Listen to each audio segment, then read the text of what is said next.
Well, I love teaching Bible.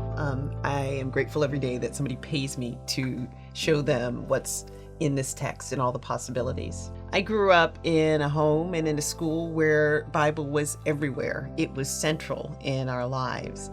And as much as it fed me and as much as it was a foundation for me, I had a lot of questions that I really didn't have permission to ask. And so I kind of kept track of those questions, and then in college got exposed to literary analysis because I was an English major.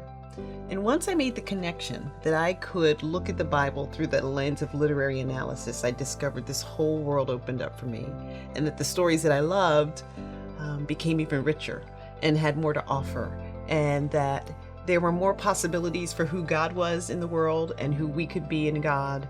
And so that motivated me to start studying biblical languages. And once I started studying Hebrew, it was all over. I knew that that's what I wanted to do. I am someone who comes from an evangelical background where Bible is not only central, but it is read in a relatively narrow way. My basic premise is that the Bible is a text in dialogue, that we have a variety of traditions that are in conversation with one another. And that what happens in practice is that some traditions read one part of the dialogue and other traditions read another part of the dialogue.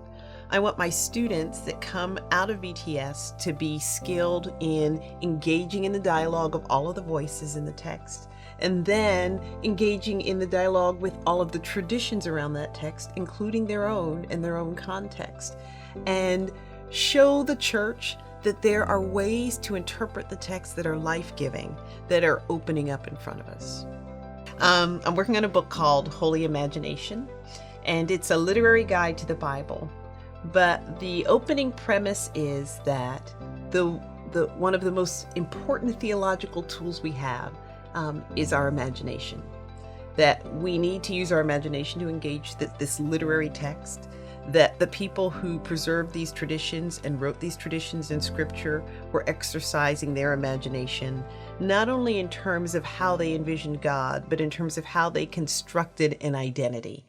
So that the writers of the ancestral narratives were not just telling stories about Abraham and Sarah and Hagar. They were trying to create an identity for people over and against these other cultures, so that that identity could be maintained and preserved and passed down.